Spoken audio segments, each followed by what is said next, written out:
Welcome to InTouch, dedicated to real estate professionals worldwide. We're here to educate you, entertain you, and empower you in all facets of real estate. Are you ready for the latest news, trends, and market updates? Then it's time to get in touch. Welcome to the show.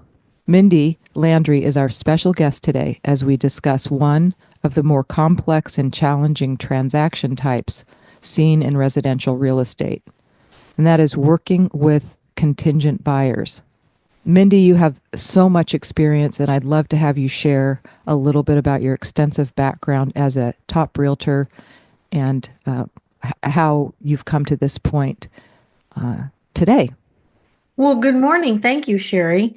Well, my goodness, I started in 1976 and I have been involved in a plethora of the aspects of real estate. I've done property management, I've done managing, I've done selling of residential real estate, I've done commercial up to 8 units. I've sold businesses. I've worked very closely with leadership at the Board of Realtors level, and I am an arbitrator and an ethics dispute and mediator at the Board of Realtors level, where we have hearings over disputes. So I've kind of had my finger in a lot of different pies through the years, and I'm 49 years in the business now. I find that I still am in the business because I love people and I love to help people achieve their goals and get the job done right. And remember that we are working for our customer as a fiduciary and doing what is in the best interest of our customer and clients. It's amazing, all the things you've done, and you have focused, I would say, as a specialist, mostly on residential sales. Is that correct? That is correct. Well, then this is the topic today is about working with contingent buyers, those who need to concurrently sell and purchase a property. And that's why you, with all that great experience that you have, are the perfect person to share with us how working with contingent buyers is different from working with non-contingent buyers. It's a lot more difficult, that's for sure. It brings to the table a complexity of more issues, more things we have to get through. For instance, a buyer that is not contingent on the sale of a property is a person that may be cash, or maybe they're getting a loan and they're going to do their inspections and read through disclosures. And all of those built-in contingencies in a regular transaction are the only contingencies we're going to be working with: appraisal, loan qualification, getting through the inspection and any issues, reading the disclosures, getting questions answered as a result of that, reading the preliminary title report, asking questions and getting things cleared up as a result of that, looking at a natural hazards disclosure statement, asking any questions if we have any on that. And that in and of itself is complicated. Now you bring a buyer to the table who has all of their own issues with all of a normal transaction, but they're throwing in another set of concerns that they are not in control of, because they're looking for or have a buyer to buy their property. And then we have a whole set of the same contingencies with that buyer.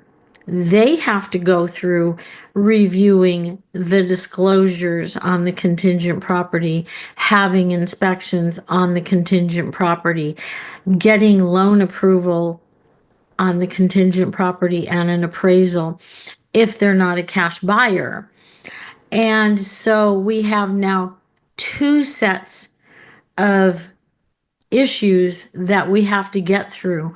So that throws a quagmire into a transaction.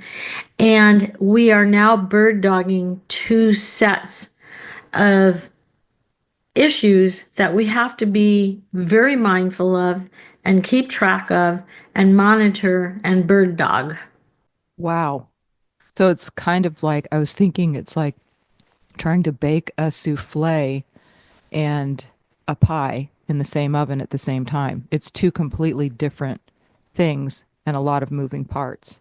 A lot of moving parts is absolutely right. Figure like two clocks ticking and going around, and you have to watch each one and be mindful of what you have to do at different times.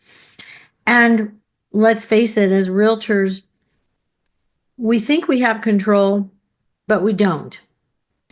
We can only monitor things and tighten up timeframes. And that's the best we can do to do what's in the best interest of our client. And we have to consider our sellers.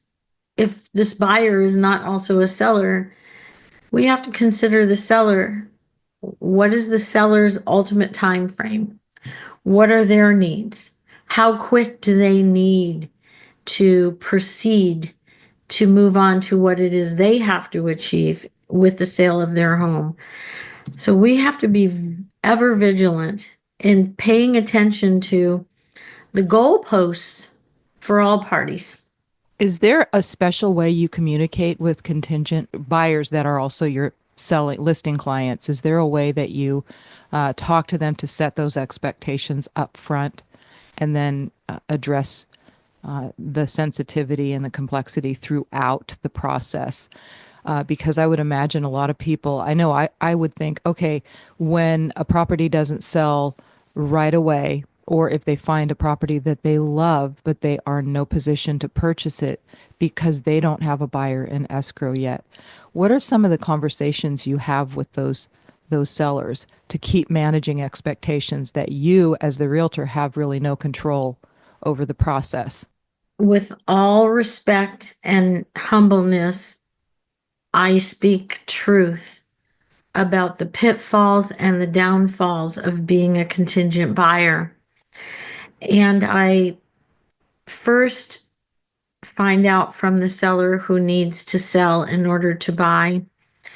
I first find out if they have the ability to sell the property first and get their cash verifiable in an account, possibly either do a rent back to give them time to find a property and position themselves in a stronger position, or put their stuff in pods or storage and live in temporary housing until they can find their dream home or their next home, their next goal.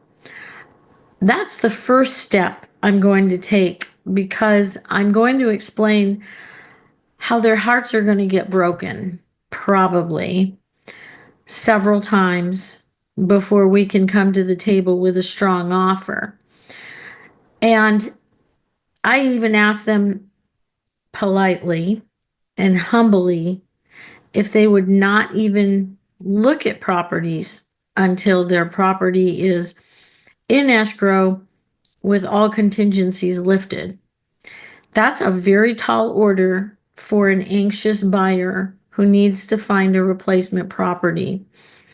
Most of the time, sellers are not going to listen to me, and they're going to poo-poo that idea, and they're hopeful that someone is going to accept a contingent offer on the sale of their property, no matter where they are in that process, especially if they're not even on the market. And we have sellers that want to do that.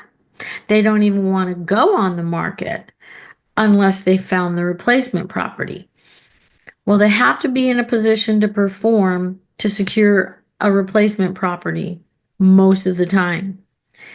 And if they're not, they're going to get their hopes up high. We're going to write offers. We're going to get shot down, and they're going to get their hearts broken. And sometimes we can't avoid it.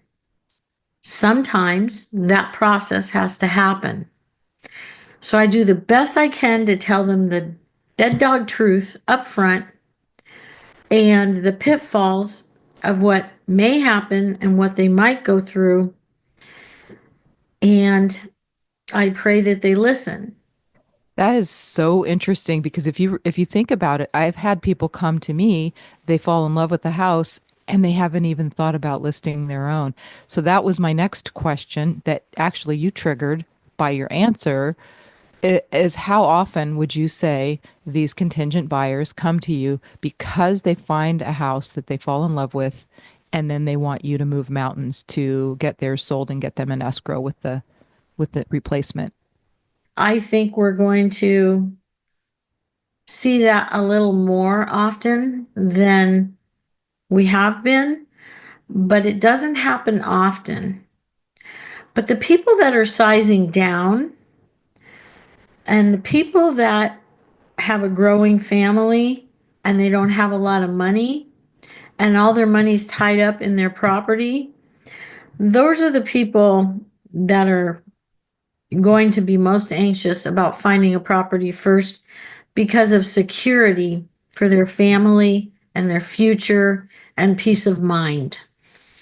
But on a percentage level, Sherry, when you ask how often, I would say 5, 7%. It's not that often, especially if they've taken advice wisely. Okay, good. That's good to know. 5 to 7%. So you're primarily talking about people who have needs and not enough cash to support the change that they so desperately want. And that's where I'm backing up to what you said before.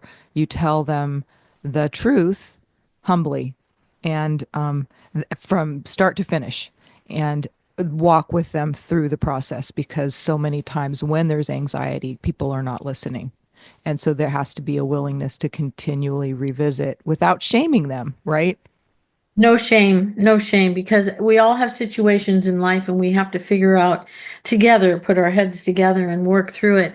The other option a seller has is to consider a loan advancement against their current property to position them to be a viable buyer without the sale of their property.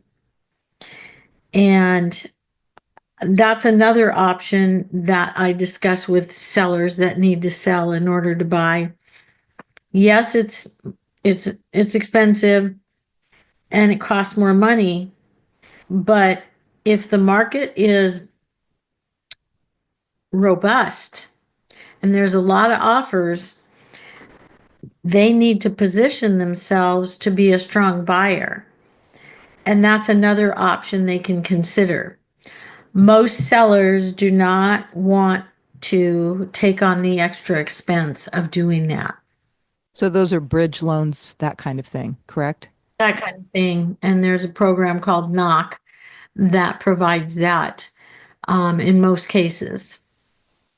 And that comes with extra cost to it. So again, having a great lender, I would imagine, in in your phone, in your contacts is a great idea because these individuals are going to need a lot more support to get through the process. Absolutely. And those are conversations they should be having before we even start going out and looking if they're not going to listen and not look. Even if they say, okay, we won't start looking, inevitably, I'm going to get phone calls, texts, and emails. I saw this on Redfin, or I saw this on Zillow. This just came on the market. Would you be willing to show it to us? Right, right. And there you go. The process begins.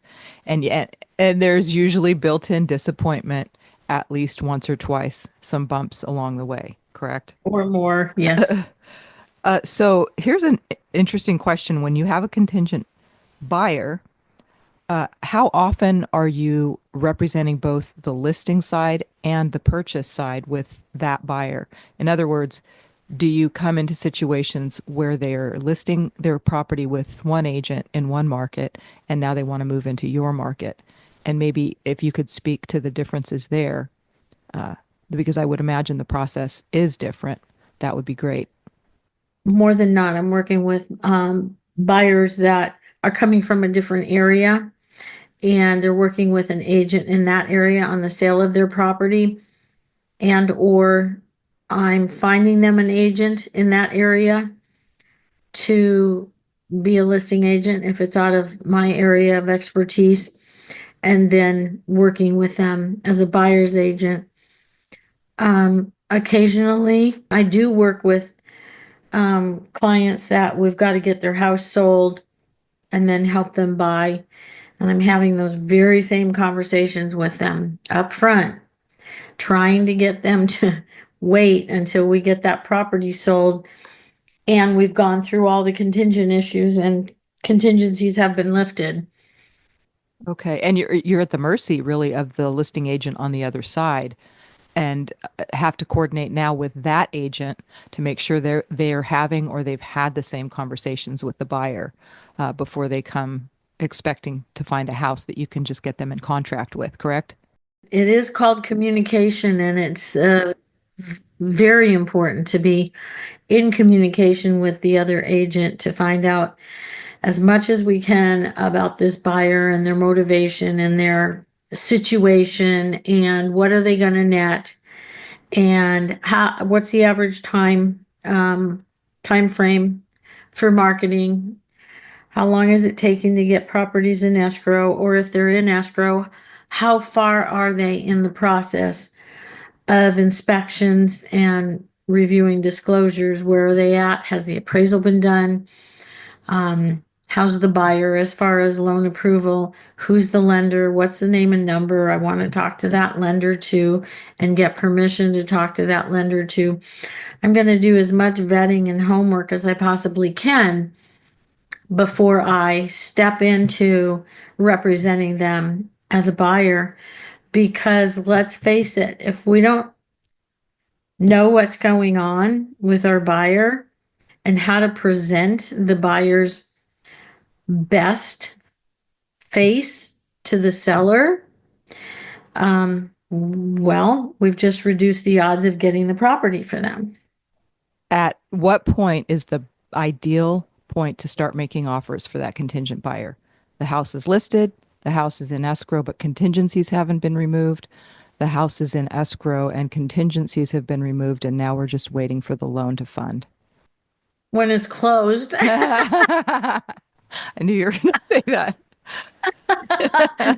Yes, you asked. So that's another part of the communication. I would think, and this gets a little tricky for people that are their budgets are tight and they're all of their cash or most of their liquid cash is tied up in their property. Helping them to find storage and temporary housing and those kinds of things. Is that something that you help them navigate or refer out? How does that work?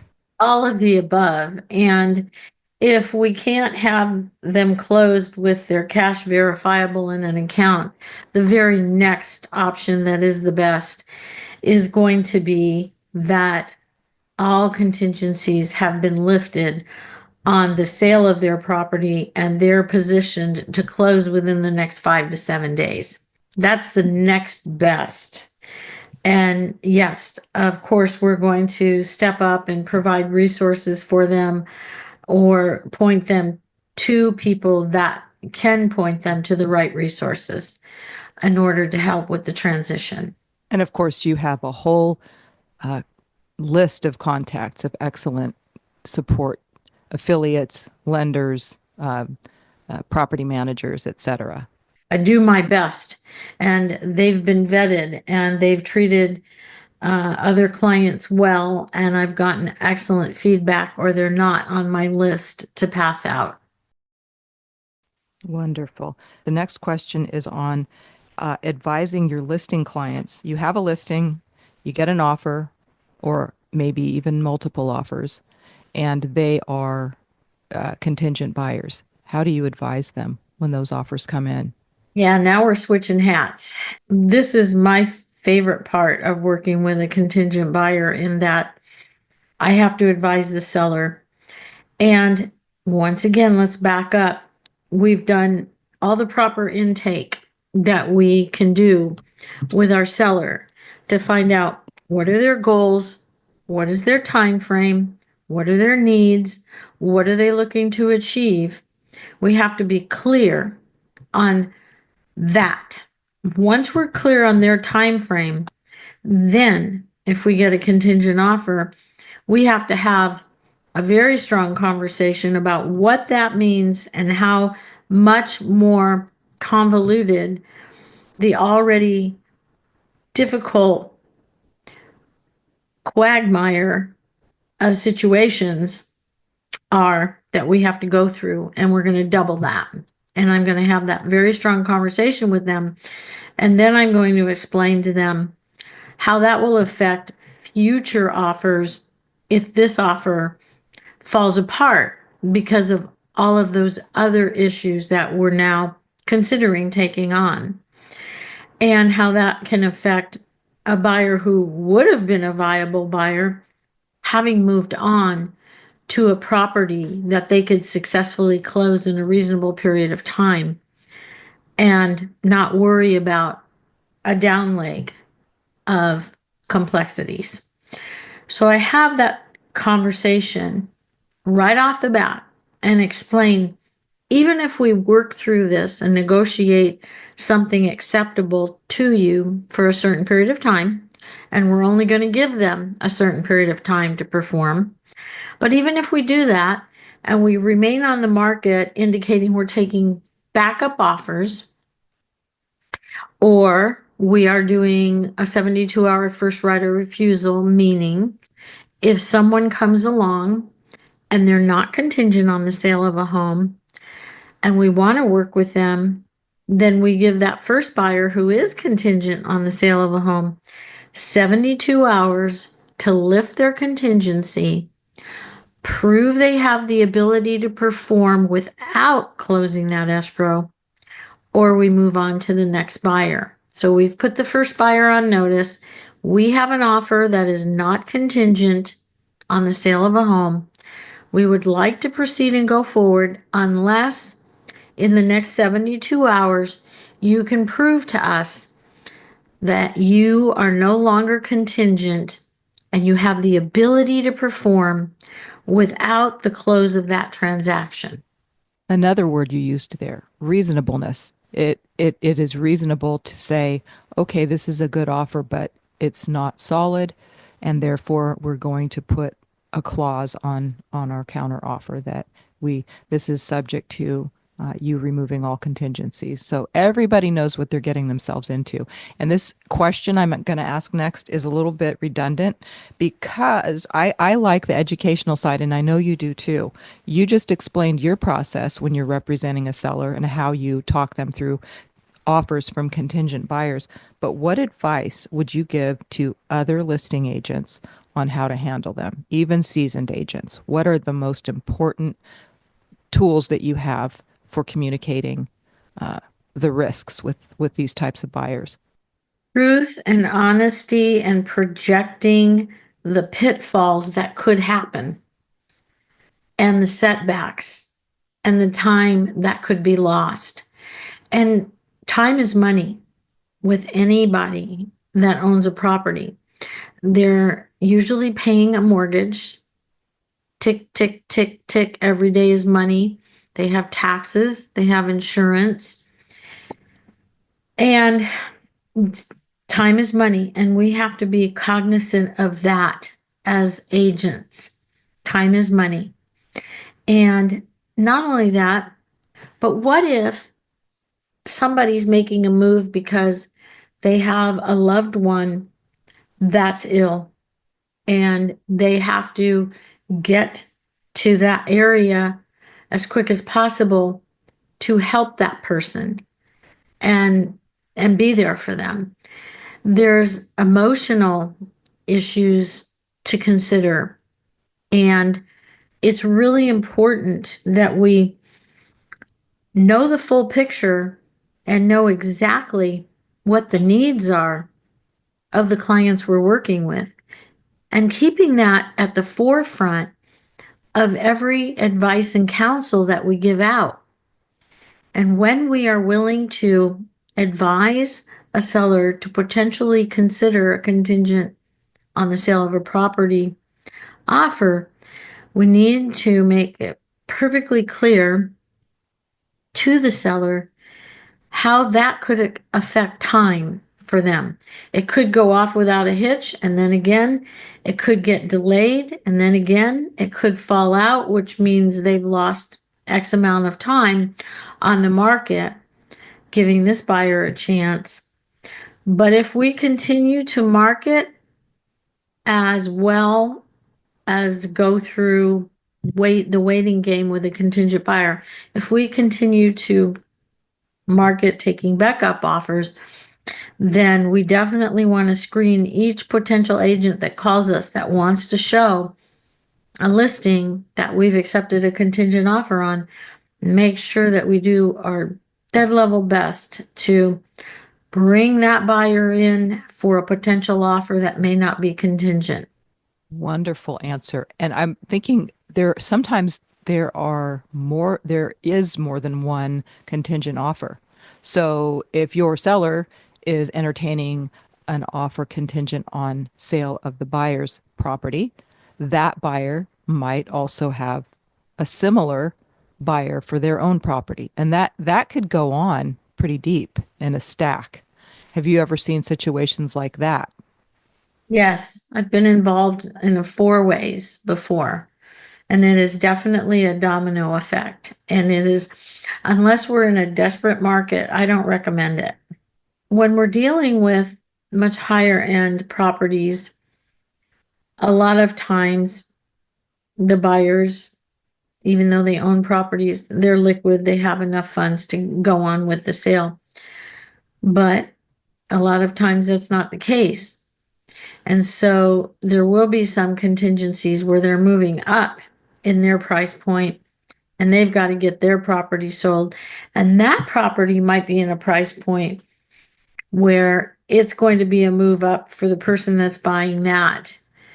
And so it's going to take a lot of conversations to get to the bottom of all the complexities of each particular transaction. And we have to get permission to get that information, not just take for granted what we're being told by an agent.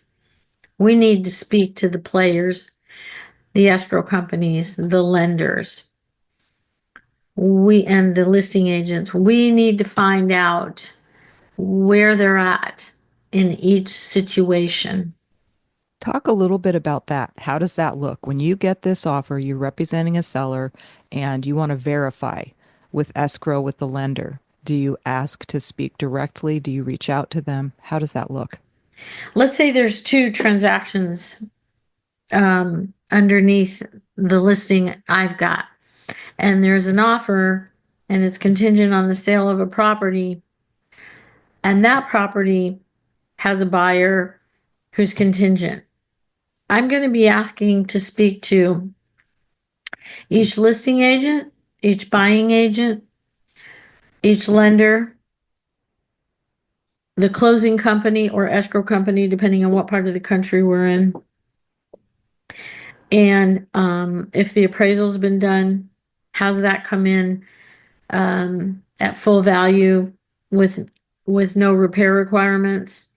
Has the inspections been done on each property? Have they worked through the repair requirements? Have those contingencies been lifted? You know, where are they at with all of the idiosyncrasies of each transaction? And I'm going to ask to speak to whoever the people are that are orchestrating all of that. And I'm going to try and dig as deep as I can to get as much information as I can in order to properly advise and counsel my seller. And that's your job as a fiduciary to your seller. And that's so wonderful because what you're saying is there are no shortcuts to communication. And there really is no other way than to, as the old saying goes, pick up the phone, call people, and not even trust, but verify. Verify first and then trust. Yeah. Trust the information you got and then ascertain if this is a doable or if this is going to jeopardize the seller to an unrealistic degree. Mindy, your wisdom is so wonderful to hear for any agent of any number of years of experience. And I have a special request. I think this day and age, we do look at shortcuts. A lot of us, unfortunately, I think that's the way the world works a lot of the time, but we have to get back to those basics. So how how would you advise a brand new or somebody, an agent that has less than a year or two of experience? Because we get so eager when we're new, we really just want to start serving and helping people. How would you advise a brand new agent on working with contingent buyers? Run! No, just kidding. They need to seek wise counsel. And they need to call an agent or the manager or broker of their company. They need to seek wise counsel and have the broker, the manager, or an agent that is in, with a lot of experience to advise and counsel them on how do you work through a transaction such as this. Because a newer agent doesn't even have a clue how devastating it can be to their seller and to the buyer that's trying to buy it. And if we don't do our due diligence and make everyone aware of the potential landslides, then we haven't done our job. And we can't do that unless we are made aware of what those are. And so I would always, always, always ask for seeking wise counsel. That's wonderful advice. And the other part of that, I was taught this early on in my sales career by an individual that had probably 50 years in the business. And he just approached me out of nowhere and said, Sherry, do not ever be afraid to say, I don't know, but I can find out. That's right. And I think that's awesome. And that is so important because you're going to look maybe a little bit green if you say things like that, but it could save your client a lot of grief and money. I, at 49 years, have no problem saying, wow, I thought I heard it all, but I don't know, but I'm going to find out. And that's why you're in the business 49 years. You love serving people, but there is always something new to learn, isn't there? Oh my goodness, the curveballs that come are, I mean, it's entertaining, that's for sure. The other thing I want to address this before we end our time together, and I want to thank you first of all, but what is it that you do before you meet with every buyer, every seller, every potential agent that you're going to be partnering with? Before every meeting, what is it that you do? I realize I'm just a conduit, and that I've been equipped with brains because God equipped me with brains and with talent and with a deep, deep, deep love for people and honesty and ethics. And so I pray. I pray. I ask God to use me as a conduit and a tool to use my time, talent, and skills to do the very best possible for these people. But I always petition God to, who knows what these people need and what the ultimate goal is. And even if it's not supposed to end up in a transaction, if I'm supposed to steer them away, if I feel that's not going to be in their best interest, then I'm asking God to infuse me with the knowledge and the intuitions and the skill set to speak up and speak out, honestly, ethically, professionally, and sincerely and humbly. And it never steers me wrong. God never steers me wrong. And I ask for patience because there's a lot of difficult things. There's a lot of anxiety. There's a lot of stress. Let's face it, we're meeting people at some of the worst times of their lives. When it comes to money, people get ugly. And we don't know who they really are until we've closed escrow and we can carry a relationship on outside of the confines of a transaction. And then we can get to know them differently.